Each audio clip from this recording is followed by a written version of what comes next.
All right, we're going to do a take 3 of this morning's live yoga class. We are having some issues, and I'm not sure whether it's Facebook busting me out or what, but we are going to give this another rock and roll. I'm now on my phone. Let's see how we do here. Okay, so I'm in a new space, so forgive me here. I'll take care of that. All right, so I said we were going to need a chair. Have a chair strap and a block handy. As you can see, I don't have a chair. So what we're going to do this, we're going to come back to the chair position I originally started with. So you were sitting in a chair, and then we had our foot, and we were holding the foot like so, and just moving that foot so that the heel was coming up towards that ankle bone. And then the forefoot was going the opposite direction. Now, I don't necessarily recommend you do this in standing. This is like the way not to teach yoga. But we've had a few false starts this morning with this live that this is what we're going to do. Okay? And so then to do the other side and sitting, same thing. And then move that forefoot. Okay, and then you're going to take your fingers. Actually, no, we're not going to do that because this is going to get a little crazy. So we're just going to kind of play around and feel through that foot. Okay, so now what I'd like you to do is to come back up into a standing position and take your legs wide for a moment and feel the bottoms of your feet on the floor, the center of your heel, the ball of your foot, and the base of your pinky toes. So feel those three pieces in the bottom. Yeah. Now, notice here, and I want you to rotate those leg bones out. Okay, so from here, and then focus here. So, actually, Stu, I'm good. I don't need a chair. I'm good. Thank you, though. This is a family affair this morning. So we're going to rotate the leg bones out, and then bring them back. Rotate the leg bones out, and then bring them back. Okay, I want you to really focus here. So much of things that go haywire are when we think we're moving at the leg bone and the hip, but we're actually doing something at the knee or the foot. So come back to here again. Okay, now come down into goddess. And now bring your hands to the outside of the thighs. Press the thighs into the hands and then come on down. And then back up. Good.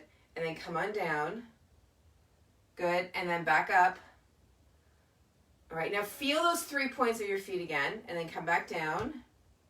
Good, and then back up. And then down. Good, up. Okay, now, I want you to notice your feet now. And as you drop down, notice if there's any increasing tension in your feet. And just allow yourself to come down only as far as you're not increasing tension in your feet. Okay, and so that might have you thinking about pressing those legs out into your hands. Or it may just have you relax through the shoulders. See if you can allow it to be like light on your feet as you move through your hips and your knees and your ankles. Yeah? Okay, now we're just going to stay here for a bit. Maybe press those legs out into the hands.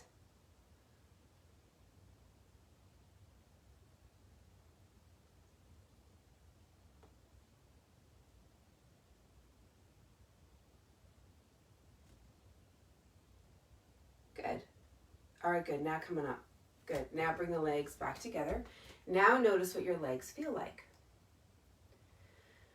Okay, so now let's take that ankle up above the knee here. So we're not coming into tree. We're going to take the ankle up onto the knee. Now if you need to hold onto the wall, hold onto the wall. The idea here is you're lifting the leg up, moving through that hip socket, and that pelvis is staying mostly still all the way through.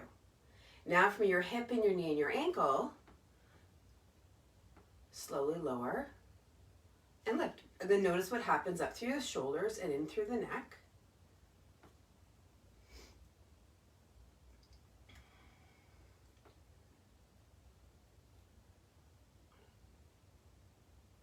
There you go. Okay, good. Now, come on up. Let that hip go and come down. Okay, now just stand easy. And then come to the other side, ankle onto the knee, and now start to move.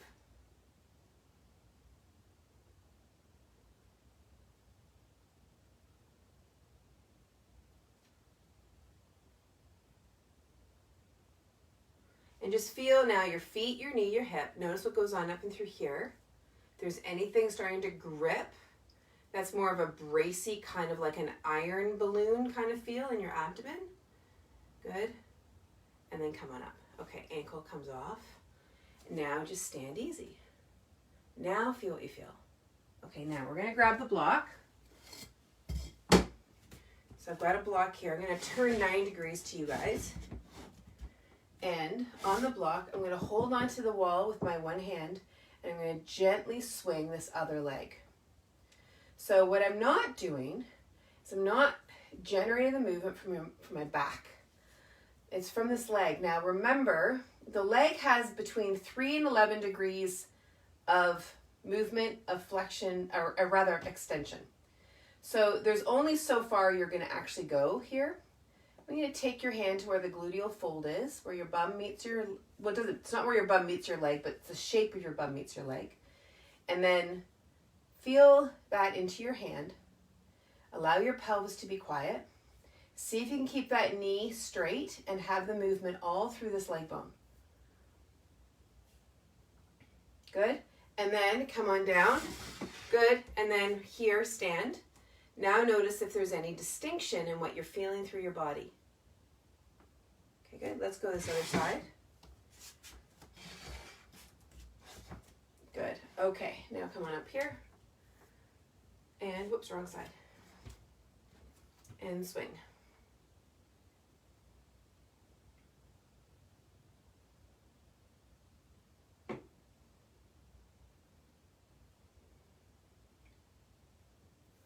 Moving that leg bone easy.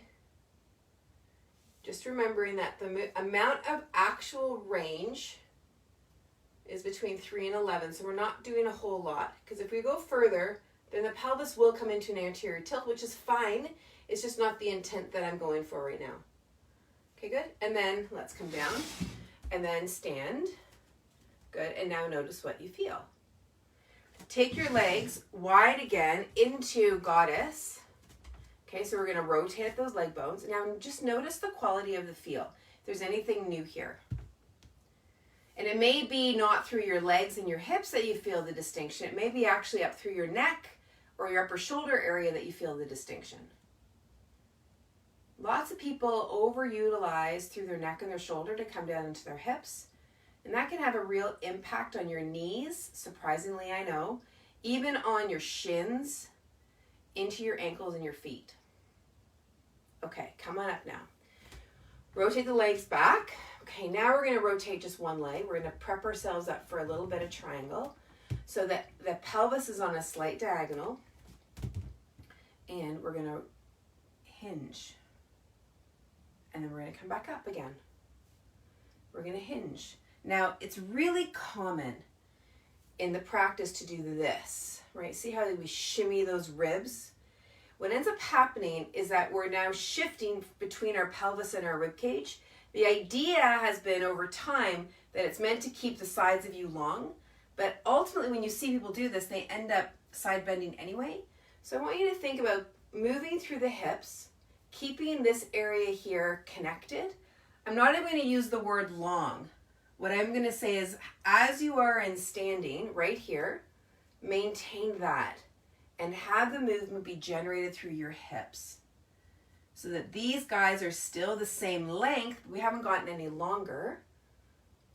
It's just that they're staying the same because the movements happen at the hip. Now, one thing that can happen is this front knee can come into a hyperextension, and that often occurs when we're not moving as much as we could through the hip. So back up your movement a little bit. If you notice that your knee is hyperextending, it's just an indication you've gone a bit too far. Good. Let's come on up. Other side. Rotate yourself up. Starting with a level pelvis, and then let's move here. There you go. And then up you come. Thinking about the hip, staying connected here. And just notice what's going on between your shoulders and your neck. Cluing into your feet. Notice if there's any crunching through your toes or even any tension through the bottom of your feet. Good. and then coming back up. Lovely. Okay, now come back into that Tadasana. Now notice what you feel. Good. And then let's do that again. But this time we're not going to do triangle. We're going to come into a bit of a warrior and then an extended side angle. So we're going to come into our warrior 2. You can take your hand, place on the outside of the thigh, press that thigh into the hand. You might even notice a shift in how your foot position is, right, as a result of doing that. And just be here. Let's just feel the legs. I like to pay tribute to a teacher. I don't remember her name anymore, but she was one of my very, very, very, very first yoga teachers in my entire practice. And she had this great term called butterfly pressure. And that was, if you're going to come down and place your hand on your thigh or even on a block coming into extended side angle, is to use butterfly pressure. So even if you have your hands here, to not be gripping like so, but just keep your hands really light. And then your legs do more of the work. It was one of the first instructions I actually remember remembering. So now we're going to take a little bit of a side bend and just keep your arm really light. Let it all be in your legs. And notice when your legs say, ooh, that's a bit much. And then notice if you start to compensate. Okay, come back up. Good, come out. Let's go to the other side. What starts to become really fun is as you gain more strength and endurance, you can then stay for a little bit longer. Your legs might be talking to you, but then you can actually stay. But you've got to know enough and feel enough in your body to be able to do that. Okay, so we're into warrior 2, and this is one way to do that, right? So we're feeling how the leg bones are in the pelvis, and the knees, how the feet are. So we can just kind of be in tune to just what is. Good. And then we're going to slowly lean over. Keep this arm really light. And then just come back for a second here. Notice what changed as you brought your upper body weight over, and if you lost any kind of connection into the back leg. And not that I want you to push hard through the back leg, but just notice at what point you might lose that connection and only go that far. So say you lose it right about here, then go to about the point just before you're about to lose it. Play there. And then if you feel more connected, then play a little bit more. But everything's light in through the hands and through the shoulders and through the jaw. Feeling those feet. Nice, good. And come back. And then come back into standing. Good, now notice what you feel. And let's bring those legs wide again. Rotate the leg bones, come into goddess. Now notice what you feel. Feel the toes, feel your feet, feel your legs.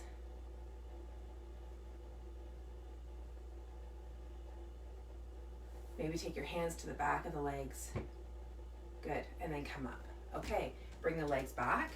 Now let's come back to explore this one here. So we're taking the ankle up onto the thigh and then coming into a sitting position. Now notice what you feel here. Does anything change further up? Are you a little more connected further down? Are you more connected throughout it all? And then as you come up, take that leg off, rotate at that leg bone and just drop it down. Good, other side. Ankle comes up and let's come in.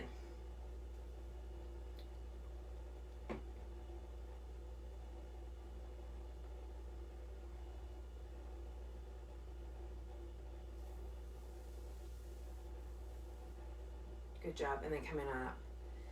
Lovely, and come into standing now. All right, let's finish off with a little tree and a little chair pose. So we're gonna come up into, I'm placing my foot on my shin. You could always take that leg up a bit higher and bring that foot onto the inner thigh. Actually, maybe I'll be here today. No, because I'm noticing if I come up, I'm moving my pelvis just a bit too much for my liking. So I'm going to be here today, hands come together, feeling the connection of the palm of my hands.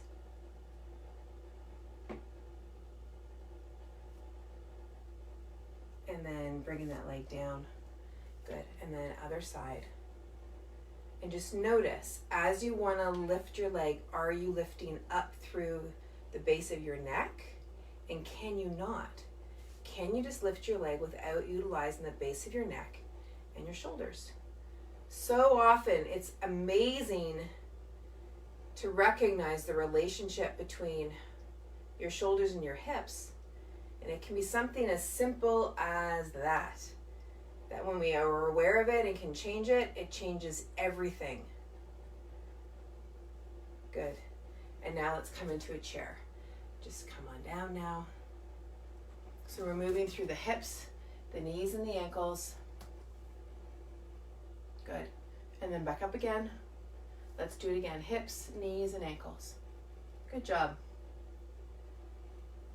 And back up again. Awesome. Well, that was a very different little practice this morning. Few little blips with Facebook, but I'm glad it ended up working here in this space. You guys have a really, really great day, and we will see you tomorrow morning. Take good care.